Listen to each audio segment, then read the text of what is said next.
Bonjour à tous et bienvenue sur le webinaire Subventions régionales, financer l'innovation et l'investissement dans votre territoire. Je suis Chloé Olive, chef de projet événementiel, et j'aurai le plaisir d'administrer ce webinaire aujourd'hui. Pour votre information, cette conférence durera 30 minutes et nous prendrons 15 minutes pour répondre à toutes vos questions. Donc vous pouvez poser toutes vos questions même pendant le webinaire sur le module qui se trouve juste en face de votre écran. Par ailleurs, la présentation vous sera envoyée à la suite de ce webinaire ainsi que le replay, ou alors vous pourrez retrouver la présentation directement sur Webikeo. Donc désormais, j'ai le plaisir de vous présenter les intervenants du jour. Alors nous avons donc Emmanuelle Alfandari, qui est consultante experte en financement public des projets des entreprises et docteur en droit, donc chez Heming. Bonjour Emmanuelle. Bonjour Chloé, bonjour à tous. Marie Ramassine-Draïb, qui est senior manager dans le financement, l'innovation et des investissements chez Heming également. Bonjour Marie. Bonjour tout le monde. Alors je vous propose de passer à l'agenda du jour. Alors, nous allons commencer par un point sur les subventions régionales en détaillant les logiques d'intervention ainsi que les principales sources de financement. Ensuite, nous aborderons les spécificités et priorités propres à chaque région pour bien comprendre les attentes locales. Nous poursuivrons avec un cas pratique afin de voir concrètement quelles démarches adopter pour vos projets d'innovation et d'investissement. Un rappel des bonnes pratiques viendra renforcer les points clés à retenir.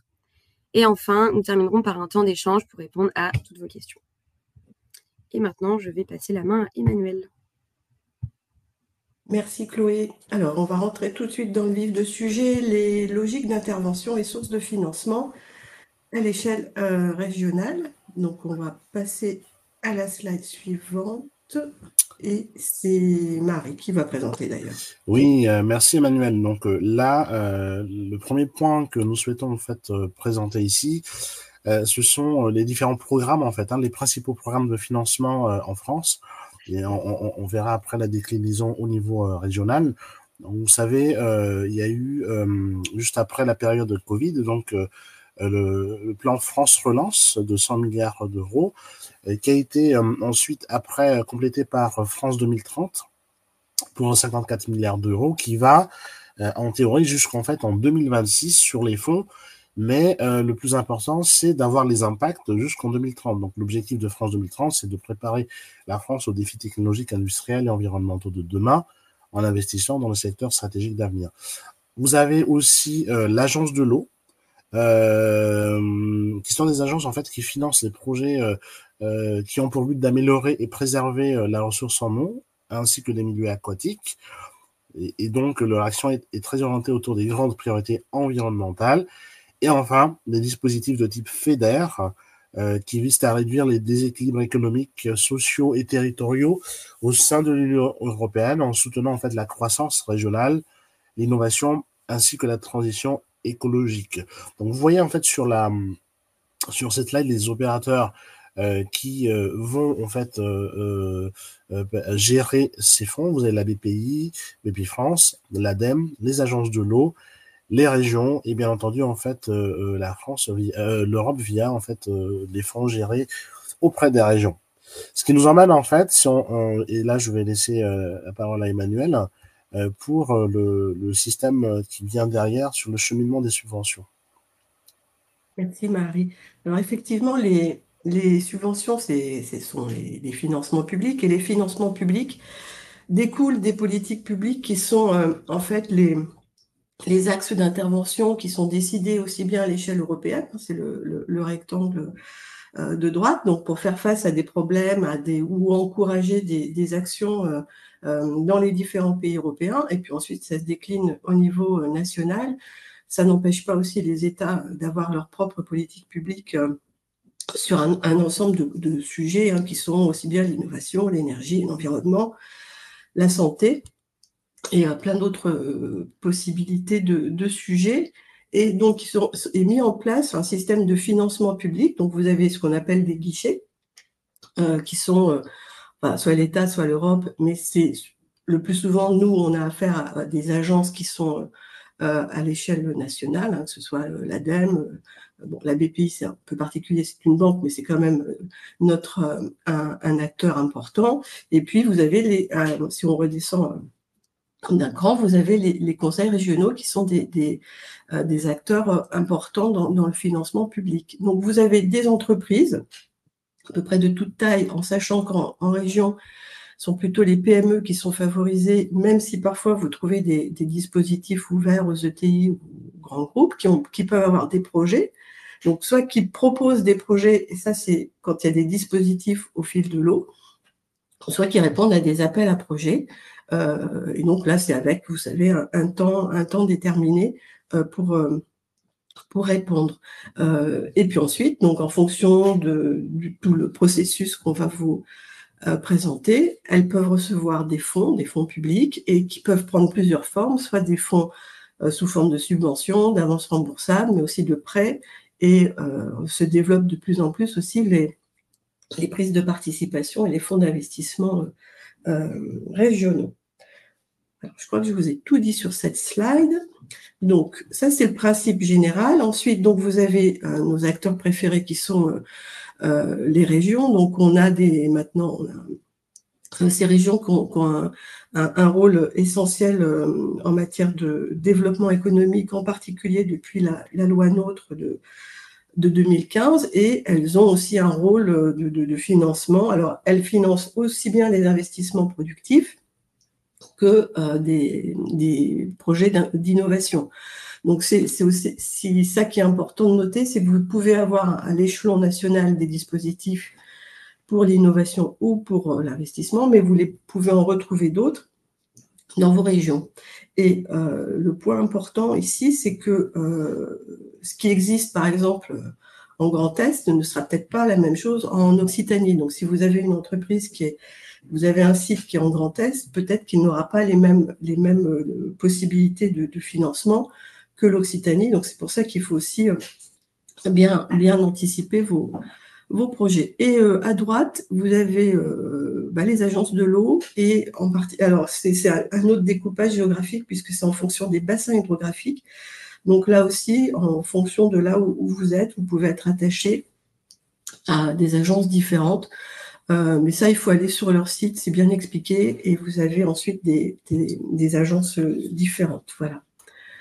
Alors, la slide suivante, je vous en ai déjà un petit peu parlé, c'est effectivement le rôle de la région, un acteur essentiel en matière de développement économique. Elle a un budget, elle a aussi à chaque niveau des politiques publiques qu'elle va développer. Donc, elle a un territoire à faire vivre, et en fonction du territoire, elle aura des axes de développement spécifiques, et sont des acteurs importants.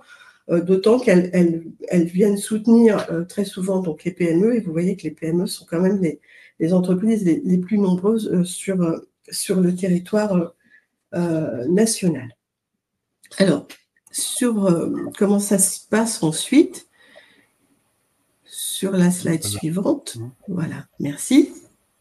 On a essayé de simplifier un peu le cheminement en disant, voilà, vous avez l'Europe qui a des fonds qui sont ensuite gérés. Donc, la région gère les fonds qui sont le FEDER, le FEADER et le Fonds de transition juste. Donc, le FEDER, c'est le Fonds européen de développement régional. Donc, c'est vraiment la partie économique. Hein, c'est pour le développement économique. Le FEADER, c'est plus la partie agricole, donc c'est le Fonds européen agricole de développement rural, et ça vient alimenter aussi tout ce qui est industrie agroalimentaire de transformation. Et puis le Fonds de transition juste, qui est un fonds qui va durer normalement jusqu'en 2027, et qui est destiné aux régions qui ont, alors à certaines parties, dans certaines régions, donc là aussi c'est assez spécifique, et c'est pour aider les entreprises à se décarboner. Donc, et puis la région, elle a aussi des financements qui lui sont propres, et elle a sa politique publique essentielle, c'est décrit dans le SDRE2I, donc le schéma régional de développement économique, d'innovation et d'internationalisation. Et c'est là où vous allez trouver en fait les axes essentiels de son développement. Ce sont des documents assez importants qui sont renouvelés à chaque nouvelle mandature. Donc là, on est sur 2021-2027. 2027, ce sera renouvelé et donc il faudra à nouveau les étudier et voir comment les axes et les orientations seront mises en musique et sont soutenues ensuite financièrement. Les régions sont organisées aussi localement, donc elles ont maintenant, depuis quelques années maintenant, des agences qui sont éparpillées sur leur territoire, donc ça peut prendre la forme de maisons de la région, d'agences de développement, etc. Et vous en avez sûrement une très, très près de chez vous. Donc, en fait, ce sont des acteurs importants avec qui vous devez communiquer quand vous commencerez à réfléchir à un projet d'investissement ou d'innovation. Et puis, vous voyez les entreprises, donc essentiellement les PME, ensuite les ETI et les grandes entreprises. Elles sont en rouge, mais parfois il y a des dispositifs pour elles, mais qui sont quand même limités financièrement. Et puis vous avez aussi cette question du zonage de la France, puisque vous avez des zones AFR, donc c'est les zones à finalité régionale, qui sont décidées au niveau européen en fonction du revenu en fait du territoire, et ce sont des régions qui sont un peu plus aidées que d'autres, mais il faut aller vérifier aussi si votre entreprise est sur cette zone-là ou pas. Et ce que je vous disais sur les fonds de le fonds de transition juste, c'est qu'il se décline, mais que dans certaines parties de départements. Alors, si on continue un petit peu l'explication, donc voilà, ça c'est un petit peu pour illustrer le cheminement du financement. Vous avez la Commission européenne qui décide d'allouer des fonds à la France. Ensuite, vous avez le Trésor, la DG Trésor qui répartit les fonds à travers ces contrats de plan État-région qui cours sur 2021-2027, et c'est eux qui seront aussi importants de regarder sur la prochaine période, et c'est toujours un peu long à faire, donc c'est pour ça qu'il peut y avoir des creux en fait dans les périodes de financement. Même s'il y a du financement, parfois c'est un peu moins clair. Les conseils régionaux, donc qui sont porteurs des dispositifs ou qui peuvent aussi lancer des appels à projets, puis vous avez le porteur de projet, donc l'entreprise qui va déposer son projet, ça remonte aux services régionaux, donc c'est pour ça que ça peut prendre du temps. Et quand on est sur des fonds européens, il y a aussi cette question du cofinancement entre la région, donc qui doit abonder un petit peu avec des fonds nationaux en quelque sorte les projets, et puis la partie européenne, donc en général c'est le bureau d'à côté qui vient qui a des discussions, et c'est comme ça que sont cofinancés les projets à travers le FEDER. Alors, on a ensuite, je vais passer rapidement sur les slides suivantes. Ici, vous avez un peu le descriptif du FEDER. Donc, vous voyez les objectifs stratégiques qui avaient été définis sur la période 2021-2027. Vous voyez quand même l'ampleur du financement dont bénéficie la France, puisqu'on était à 9 milliards cette année, sur cette période, qui est plus que la période précédente. Sur la slide d'après, on vous donne les détails du FEADER. Donc c'est pareil, c'est sur... Alors, FEADER, c'est 2023-2027, parce qu'il y a eu un retard important dû à la période Covid aussi, et au plan de relance. Qui va continuer jusqu'en 2027 et qui est géré également par les régions. Donc, vous avez des interlocuteurs spécifiques sur ce fonds. Et après, vous avez le fonds de transition juste, sur la slide d'après, où vous avez en bas, je vous ai mis les régions qui sont concernées. Donc, toutes les régions ne sont pas concernées, mais en plus, c'est que sur certains départements, donc surtout, n'hésitez pas à aller vérifier où vous vous situez sur ce zonage-ci.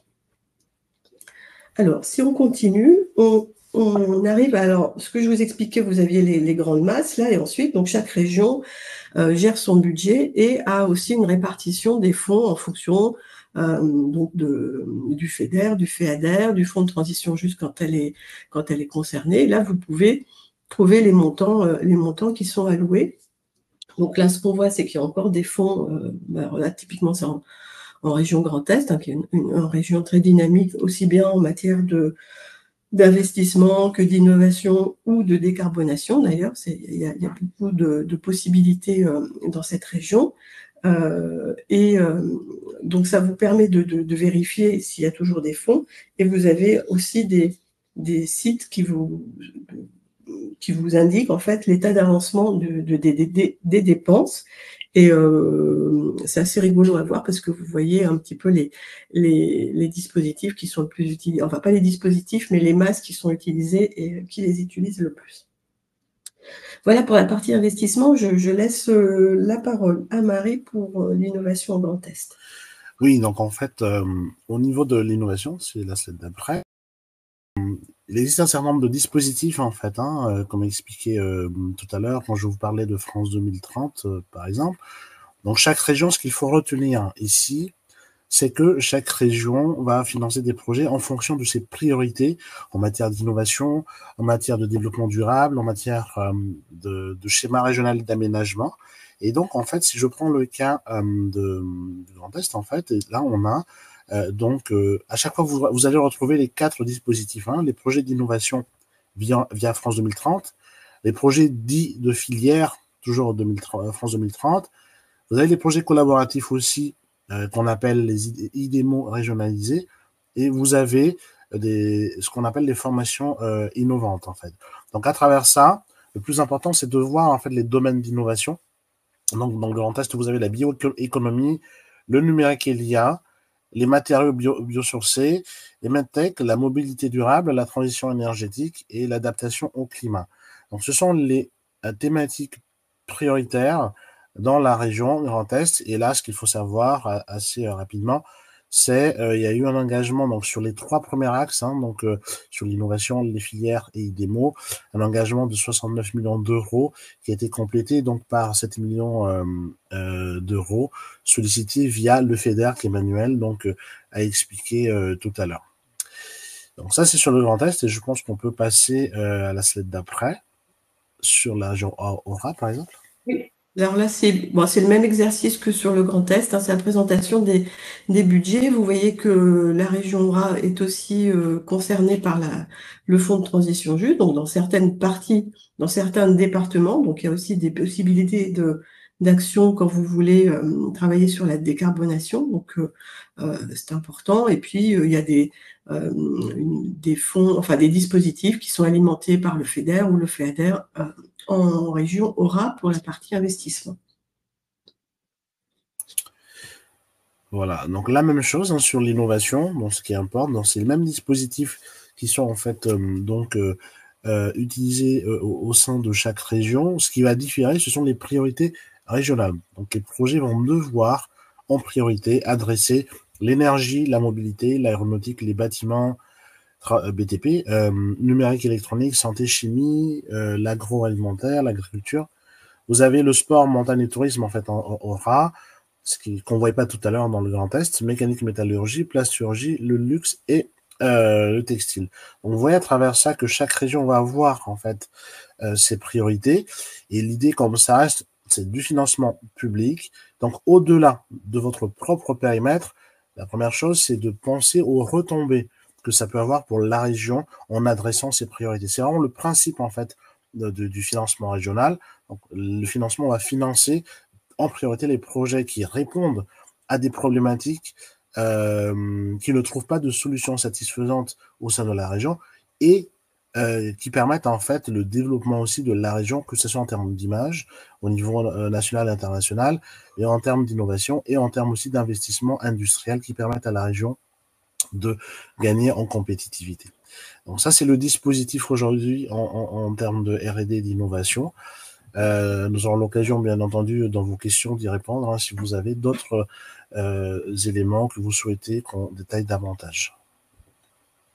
Alors, ensuite, on passe à la démarche à adopter. Alors, on peut passer tout de suite à la slide d'après. En matière d'investissement, je vous ai dit que on a il y a des temps, en fait, pour pour préparer le dossier. Donc, entre le moment où vous décidez d'investir et la réalisation du dossier, vous avez plusieurs critères à prendre en ligne de compte. Et le plus important, en fait, c'est donc il faut le travailler en amont, réfléchir aux impacts, hein, c'est ce que vient d'expliquer Marie, impacts environnementaux, impacts sociétaux, impact économique pour la société, pour le territoire, l'impact sur l'écosystème économique de votre territoire, de votre entreprise. Et vous avez aussi un point important qui est l'horloge, puisque, pour rappel, il ne faut surtout pas avoir passé commande de quoi que ce soit quand vous faites avant de faire votre dossier. Donc, vous pouvez avoir des devis, mais surtout, vous ne devez pas avoir passé commande parce qu'on perd le principe de l'incitativité, qui est un principe important au niveau européen, puisque c'est le fait que le financeur vient vous aider à faire un projet un peu plus ambitieux que ce que vous feriez s'il n'était pas là. Donc, dès lors que vous avez passé commande, on considère que vous n'avez plus besoin de lui, en quelque sorte. Donc, c'est un point important et c'est pour ça qu'il faut réfléchir bien en amont quand vous avez un projet. Ensuite, il y a cette partie prise de contact dont je vous expliquais avec les agences locales, les maisons de région, etc., où vous leur présentez le projet, vous leur montrez les impacts, et puis là, il y a une discussion qui commence à s'établir, et puis peut-être un dispositif qui commence aussi à se préciser. Et ensuite, il y aura la partie montage du dossier pour demander le financement, mais vous n'êtes toujours pas autorisé à passer commande. Donc, il faut vraiment attendre que vous ayez une autorisation de la région pour passer commande de vos investissements. Un autre point important que je voulais signaler là-dessus, c'est le principe de pérennité. Donc, un investissement, quand vous allez faire un investissement productif, logiquement, il doit au moins rester 5 ans chez vous. Alors, ça, c'est la règle européenne, mais vous pouvez trouver un temps un peu plus court qui est de 3 ans. En tout cas, c'est quelque chose que vous ne pourrez pas revendre après. Et on est sur une période de 10 ans si vous souhaitez délocaliser, par exemple, un investissement qui a été subventionné. Voilà pour l'investissement. Je laisse Marie préciser pour l'innovation. Alors, sur l'innovation et la R&D, en fait, le schéma est, on va dire, à peu près le même. Là où ça sera légèrement différent, c'est donc dans la préparation du dossier. Alors, bien entendu, quand vous allez préparer votre dossier, vous devrez avoir en tête déjà les priorités en fait régionales. Je l'ai schématisé ici en fait à travers la SRD E2I, qui est le schéma régional de développement économique, d'innovation et d'internalisation. Donc c'est un document que vous pourrez retrouver pour toutes les régions. Et donc, la première chose, c'est de s'y référer pour valider que votre projet est en lien avec les priorités de la région. Bien entendu, tous ces dispositifs, en règle générale, je précise parce que des fois, c'est pas toujours le cas, passent par des systèmes d'appel à projet. Dans tous les cas, il est préférable de prendre contact avec les financeurs, donc la région, dans ce cas précis, puisque de plus en plus, c'est un chemin quasiment en fait obligatoire pour pouvoir postuler aux appels à projets. Donc ce rendez-vous, ce lien avec la région est très important pour pouvoir présenter le projet dans un premier temps et valider aussi l'adéquation de votre projet et par rapport à l'appel à projet et par rapport aux priorités régionales. Donc là, on parle bien de projets d'innovation cette fois-ci et de R&D. Donc bien entendu, une fois que vous allez en fait déposer le dossier après ce contact établi, le dossier va poursuivre en fait son cours pour être déposé et donc l'évaluation exactement comme le schéma qu'Emmanuel a expliqué pour les investissements dans un temps en fait aujourd'hui qu'on ne peut pas évaluer puisque ça dépend des régions, ça dépend aussi des projets, de la taille des projets. Donc l'évaluation en règle générale s'étend entre 3 et voire 7-8 mois même avant le démarrage des projets. Donc voilà le mécanisme en fait qui est utilisé. Donc, j'insiste encore une fois sur cette proximité entre vous et la région, qui sera vraiment là pour moi qui est la clé aujourd'hui du succès du projet, puisque on ne peut plus passer outre ces relations pour pouvoir en fait bien positionner le projet en amont. Voilà, donc je pense qu'on peut passer à la slide d'après sur les bonnes pratiques et je redonne la main à Emmanuel. Sinon, effectivement, exact. En fait, on pourra le faire à deux parce que c'est en quelque sorte la conclusion effectivement aussi de ce qu'on avait dit. Donc, en règle générale, en fait, qu'on parle de projet d'investissement ou de projet d'innovation de R&D, on retrouve les mêmes éléments, c'est-à-dire anticiper. Vous l'avez vu tout à l'heure. Donc, bien préparer le dossier en amont. On ne peut pas se permettre aujourd'hui de dire j'ai trouvé un appel à projet au sein de la région. Ok, je vais en profiter et puis voilà, je vais voir ce que je peux faire. En fait, il faut bien préparer le projet en amont, bien identifier donc le contenu de votre projet, bien structuré et ensuite l'effet dézoom, c'est-à-dire je pense pas uniquement à mon intérêt, je pense en fait à tout ce qui se passe autour de moi, l'environnement, la filière qui est concernée en fait par l'ensemble de mon projet. Donc là, si on regarde bien dans les détails, donc on a l'éligibilité, donc ça c'est dans la partie anticipée. La pérennité de l'activité, elle est tout aussi importante, c'est-à-dire que malheureusement aujourd'hui, bien que je sais que beaucoup de startups ou de PME candidatent en fait dans ces projets-là, il faut avant tout en fait bien justifier la pérennité de l'activité, la solidité en fait aussi de l'entreprise. Sachant que vous savez que les financements ne financent pas à 100% les projets, ça c'est important. Donc vous devez quand même en fait prendre en charge une partie du financement, ce qui est normal puisque le financement a pour vocation à pousser en fait à vous encourager à aller plus loin et donner en fait des impacts forts pour vous et aussi pour la région et donc les collectivités, la filière, etc. L'incitativité de l'aide, Emmanuel l'a évoqué tout à l'heure. Donc, les travaux ne doivent pas avoir été commandés en ce qui concerne les investissements. Donc, le financement doit démontrer que c'est le financement qui va vous permettre d'investir pour les projets d'investissement. Quant à l'innovation, je l'ai déjà dit expliqué tout à l'heure, l'incitativité doit venir du fait que le financement va apporter une réelle valeur ajoutée, soit la performance de l'innovation que vous devez mettre en œuvre, soit aussi dans le temps, c'est-à-dire le délai, ce qu'on appelle le time to market, c'est-à-dire le financement doit démontrer, c'est toute une question de démonstration, que sans le financement, vous allez peut-être passer 5-6 ans à développer le produit. Grâce au financement, vous allez gagner 2 ou 3 ans, ce qui est énorme, pour pouvoir en fait gagner en compétitivité. Donc ce sont des sujets aujourd'hui importants et j'insiste beaucoup là-dessus. Si vous n'êtes pas capable de démontrer l'incitativité, c'est un point qu'il faut absolument travailler puisque c'est ce qui permet de faire la différence entre un projet qui a réellement besoin de financement et d'un projet qui a vu l'opportunité et qui espère avoir le financement pour peut-être aller un peu plus loin.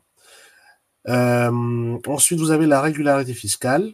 Je pense que c'est évident. Les retombées, on en a parlé. Disponibilité des fonds, nous en avons aussi parlé tout à l'heure. L'exclusivité. Là, moi, je parle aussi d'unicité, hein, c'est-à-dire que l'exclusivité, c'est une dépense ne peut pas faire l'objet d'un financement dans le cadre d'un autre financement. C'est-à-dire qu'en fait, vous ne pouvez pas financer 2 fois ni les mêmes investissements, ni les mêmes activités de R&D. Quand je parle d'unicité, c'est que là, vous êtes vraiment sur un sujet unique que vous n'avez pas encore fait financer auparavant et qu'en plus, qui n'a pas été, pour les projets d'innovation au sens de l'état de l'art, était déjà présenté par d'autres, ni par vous-même, dans le passé.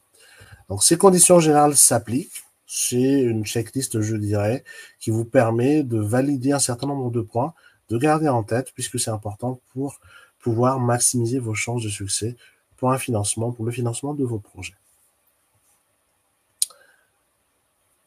Je ne sais pas, Emmanuel, si tu as d'autres points. On arrive au bout de la présentation. Il est 10 heures. Ouais. Je ne sais pas si on a perdu Emmanuel. Ah, Il est encore là. je pense que c'est bon. tu as été déconnecté, Emmanuel. Oui. Il y avait la partie sur les fonds propres aussi. Oui, exact. Oui. Tu peux revenir en arrière, s'il te plaît. Exact. Donc, pour faire une demande de subvention, vous devez avoir des fonds propres conséquents par rapport à votre projet pour pouvoir prouver que vous avez les moyens de votre ambition. Donc, ça aussi, c'est un point important. Alors, en sachant que maintenant, parfois, dans certaines régions, vous avez des possibilités d'accroître vos fonds propres, mais là, il faut, pareil, discuter avec vos interlocuteurs. Je vois qu'on a quelques questions, du coup, Chloé. Oui. Alors, j'ai une première question. Alors, oui, la copie de la présentation, vous allez recevoir. Alors, une autre question. La définition, peut-être. Oui, je t'en prie, vas-y. Ouais, non, si vous pouvez rappeler la définition utilisée par les régions pour PME, ETI, grande entreprise. Alors, ça normalement, c'est la définition communautaire pour les PME. Donc, les PME, c'est pas plus de 250 salariés avec un chiffre d'affaires qui doit être inférieur à 50 millions. Après, c'est pareil, s'il y a des spécificités. Alors, ça, c'est la définition européenne. Après, il faut regarder dans le cahier des charges. Parfois, vous avez des choses différentes. Les ETI, c'est moins de 4 999 salariés et 1,5 milliard, je crois, de chiffre d'affaires, moins de 1,5 milliard de chiffre d'affaires. Et puis, grandes entreprises, c'est le reste. Un point important, c'est que parfois, vous faites partie d'une grande entreprise, même si vous avez la taille d'une PME. Donc ça, c'est regardé par le financeur qui va vous demander la détention capitalistique de votre entreprise. Et de fait, si vous êtes détenu par une grande entreprise, vous devenez vous-même une grande entreprise en matière de subvention. Donc ça, c'est un point à garder en tête. Et il y a d'autres questions, je te laisse. Oui, alors il y a peut-être deux questions, mais qui se recoupent. Est-ce qu'on peut passer une commande pour une préétude afin de dégager des potentiels, y compris au niveau des aides, et avoir des aides sur l'étude en elle-même? Alors, si j'ai bien compris la question, en fait, on peut passer une commande. Alors, ce qu'on appelle préétude, tout dépend de ce qu'on met dedans, bien entendu. En fait, les dispositifs. Alors, encore une fois, j'imagine que vous parlez de R&D dans ce cadre-là. J'essaie de comprendre la question. Vous allez voir la région. Vous pouvez en fait, on n'est pas sur un produit, on n'est pas sur un développement de produit dans le volet R&D, c'est-à-dire à la fin du projet, certes, vous aurez un produit que vous allez commercialiser, mais le financement de l'innovation ne finance pas le produit en tant que tel. Ça finance toute la démarche qui vous amène en fait à mettre en place le produit, à développer le produit, et ensuite après, vous pourrez passer à la phase d'industrialisation. Alors en fait, là, ce que je comprends de votre question sur la préétude, cette phase-là, en fait, peut être s'il s'agit d'un projet d'innovation, encore une fois, peut être sollicité auprès de la région. Et puis, après, l'étude, ce que vous considérez comme étant une étude en elle-même, peut être, bien entendu, financée. Alors, tout va dépendre, en fait, parce qu'auprès des régions, vous avez en général deux phases. Vous avez la phase d'étude de faisabilité, qui est finançable, et ensuite, la phase, en fait, entre guillemets, de pré-industrialisation, qui va vous permettre, en fait, de développer sur la base de la préétude que vous avez réalisée. Donc ça, c'est tout à fait possible auprès des régions. Maintenant, en ce qui concerne des commandes, donc les commandes, là, on est plutôt dans des aspects investissement. Donc Emmanuel l'avait dit tout à l'heure, et je parle sous ton contrôle aussi, Emmanuel. Donc, si vous êtes en précommande, donc le plus important, c'est de ne pas avoir déjà réalisé ces précommandes-là. Ensuite, après, bien entendu, vous pouvez lancer une préétude, et en fonction de ce qui va se passer derrière, voir dans quelle mesure vous pouvez continuer à déposer des dossiers pour financer la totalité de ce que j'appellerais votre programme, parce qu'un programme, en fait, peut être découpé en plusieurs sous-projets. Alors, je ne sais pas si j'ai répondu, en fait, à votre question, mais quoi qu'il en soit, enfin, j'ai pas envie, je dirais pas que tout est possible auprès des régions, mais en fait, c'est une question de démonstration, c'est une question d'argumentaire. Donc, à partir du moment où vous répondez aux critères, en fait, aux priorités et aux critères que ce soit des appels à projets ou les priorités de la région, ce sont des choses qu'on peut discuter auprès de la région pour pouvoir avancer et donc trouver une solution de financement. Je vais compléter la partie investissement. Il y a des études qui sont faites en amont, forcément. En fait, il faut juste vérifier si sont des études qui peuvent faire l'objet d'un dispositif. En tout cas, tout ce qui est permis de construire et tout ça, évidemment, ça n'y est pas. Ce qu'il faut juste regarder, c'est s'il y a un dispositif qui vient soutenir l'étude. Donc parfois, par exemple, pour les agences de l'eau, vous avez des soutiens aux études avant de passer aux investissements. Donc c'est ces points-là qu'il faut vérifier. Bon, et après, si vous n'avez pas de dispositif, vous avancez sur votre étude qui est indispensable. Simplement, voilà, il faut l'avoir en tête, c'est que ce qui a déjà été fait, finalement, ne pourra pas rentrer dans la demande de financement. Mais si vous avez des investissements après, ben, c'est les investissements qui rentreront dans la demande de financement. Une autre question, alors vous avez beaucoup de questions, merci beaucoup par rapport à ça. Je vais essayer de lire tout. Donc, une question sur quel accompagnement peut proposer Emine pour la recherche de financement. Donc, Emine, en fait, est à vos côtés pour l'ensemble, en fait, de la chaîne de valeur, de la préparation, structuration de vos projets, identification des dispositifs au niveau région, au niveau national, et jusqu'au montage, en fait, complet de votre dossier, voire même le suivi pour vous accompagner, donc bien entendu, parce qu'une fois que le dossier mentis, ça n'est pas terminé. Donc c'est jusqu'à l'obtention des fonds. Emine peut être présente en fait en fonction des besoins des entreprises, des PME, des ETI, dans le cadre de l'accompagnement. N'hésitez bien sûr pas à revenir vers nous si vous avez besoin de plus de précision. J'essaie d'avancer dans les questions. Une autre question très intéressante. Et ça sera peut-être pour Emmanuel. Donc, bonjour, dans le cas des charges des aides FEADER, des équipements sans spécifier directement, comment pouvons-nous être cités dans ces aides? Oui, ça arrive assez souvent. En fait, il faut voir avec. Alors, j'imagine que vous avez des produits ou des machines spécifiques que vous voudriez. En fait, là, c'est un peu compliqué. C'est votre fédération professionnelle qui doit agir au niveau du ministère pour faire rentrer ça dans le cahier des charges, en fait. C'est plus haut que la. Alors, on pouvait discuter avec la région, mais en fait, c'est un peu plus haut qu'il faut aller. Il faut aller frapper à la porte un peu plus haut. Donc oui, c'est via, je suis pas sûre de bien répondre à votre question, mais en tout cas, c'est via votre fédération professionnelle qu'il faut agir pour essayer de faire rentrer l'équipement que vous portez pour qu'il soit ensuite inscrit dans les équipements qui peuvent faire l'objet d'une demande de financement. Ensuite, merci Emmanuel. Une autre question, les régions investissent-elles dans les fonds d'investissement?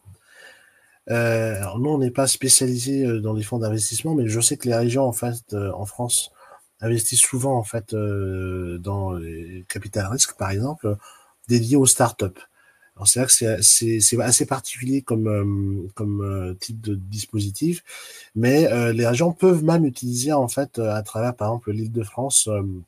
Je sais qu'il y a les investissements et territoires, donc du coup peuvent même utiliser en fait l'aide des opérateurs comme la BPI pour financer en fait ce type de dispositif. Pour les détails, c'est vrai que ça sort du cadre de cette présentation, sauf si Emmanuel, tu as peut-être des exemples là, mais je sais que ça se fait très bien. Malheureusement, c'est pas vraiment notre métier direct. Oui, c'est un peu à la limite, mais effectivement, c'est Les régions sont de plus en plus présentes et donc elles ont des, si vous allez sur leur site, elles ont des fonds, alors elles en font partie, et elles investissent dans certaines sociétés, start-up, etc. Donc là, il faut vraiment se rapprocher de vos interlocuteurs régionaux. Pour faire finalement la même démarche, hein, vous allez vous retrouver à vous présenter, à présenter un projet, etc. Mais là, ce sera plus simple de vous adresser à vos interlocuteurs régionaux. Il y a une question sur les aides régionales peuvent-elles être cumulées au dispositif pré-innovation proposé par BPI? Normalement, je dirais que oui, puisque ce sont deux démarches différentes. Le prêt, c'est une action, un prêt, quoi. Quoique c'est un prêt, non, c'est le pré-innovation. C'est un soutien sous forme de prêt. Ça, ce que je comprends effectivement, Ouais. c'est ce qui est important, c'est simplement dans le cumul en fait. Alors les prêts à l'innovation proposés à la BPI, pareil, tout est dans le contact en fait auprès des régions. Donc en général, quand vous avez un prêt d'innovation proposé par la BPI, alors il est dit, enfin dans les règles en fait, hein, au niveau des aides et en général en Europe, c'est que la seule règle qui c'est que aucun projet ne peut être financé, en tout cas la même chose ne peut pas être financée deux fois. Ça c'est une règle qui est claire. Maintenant, ce qui est tout à fait possible, c'est d'avoir un abondement via le FEDER, par exemple, parce que c'est fait pour. Donc, et ça, c'est en discutant auprès de la région qu'on peut avoir en fait un complément de financement, mais en tout cas pas pour financer la totalité, parce que ça, c'est impossible justement de vos projets. Donc, si vous avez un prêt à l'innovation BPI qui a démarré, vous pouvez voir la région dans quelle mesure elle peut abonder en fait si le projet est en cours. Ah, je pense qu'Emmanuel a été de nouveau découpé. Déconnecté, pardon. Je vais continuer les questions. Il y a une autre question. Est-il possible d'embaucher des ingénieurs pour la R&D avant le montage d'un dossier ou alors faut-il attendre la validation? Alors, ce qu'il faut savoir, c'est que aujourd'hui, donc à date d'aujourd'hui, parce qu'effectivement, ces règles peuvent changer et ça a été déjà le cas en fait dans le passé. Donc le T0 en termes d'éligibilité sur les projets, c'est la date de dépôt complet de votre dossier. Vous avez un dépôt, vous pouvez avoir plusieurs dépôts en fait, un pré-dépôt, une audition et un dossier complet. En règle générale, c'est ce qui se passe au niveau national. Donc en fait, ce qui fait foi, c'est le dépôt complet. Donc dès lors où vous avez déposé votre dossier, les coûts sont éligibles en attendant, bien entendu, sous réserve que le projet soit sélectionné. On est d'accord. Donc, du coup, à partir de ce point-là, tous les coûts sont éligibles. Donc, à vous de voir. Vous pouvez tout à fait embaucher les ingénieurs pour la R&D avant, mais en fait, toute la partie avant le dossier complet ne sera pas éligible dans le financement. C'est à partir du dépôt complet que les coûts peuvent être éligibles sous réserve que le projet soit bien sûr sélectionné. Après, il n'y a pas de règle. Vous pouvez embaucher quand vous voulez. C'est simplement une question d'éligibilité des coûts qui est important par la suite. J'espère qu'on a répondu à cette question. D'autres questions. Nous sommes l'agence de design et nous avons mené une action prospective permettant de mettre en avant des différents scénarios avec certains. Donc, certains peuvent bénéficier d'aide et d'autres non. Encore une fois, tout est dans le contenu du projet. Donc, l'ensemble en fait des secteurs sont bien entendu éligibles en tant qu'entreprise, en tant que PME, start-up, ETI, grande entreprise, voire même effectivement des centres de recherche qui peuvent être financés en étant en collaboration avec des entreprises. Le plus important, c'est de valider le contenu. C'est pour ça que c'est important d'avoir ce contact auprès de la région ou effectivement des cabinets comme nous et Emine pour pouvoir en fait évaluer le contenu de votre projet. Tout dépend du contenu. Ça n'est pas le profil de l'entreprise qui va en fait définir l'éligibilité, c'est le contenu d'un projet. Donc il va toujours falloir se concentrer sur le projet. Qu'est-ce que vous avez dans votre projet? Quel est l'intérêt pour la région pour financer ce projet? Quels sont les investissements et quels sont les objectifs de ces investissements? Dézoomer, c'est quoi l'intérêt pour la filière, pour les collectivités, pour le territoire? Et ce sont les éléments qui vont vous permettre en fait d'être éligible ou pas par rapport au financement. Une dernière question peut-être sur comment on vous accompagne. Donc, on a trois étapes. On a une première phase où justement on travaille avec vous sur le projet, sur l'identification du dispositif, on travaille sur la présentation du projet pour la prise de contact. Après, on vous accompagne, mais c'est vous qui prenez qui prenez le contact avec le financeur, mais nous, on est évidemment présents.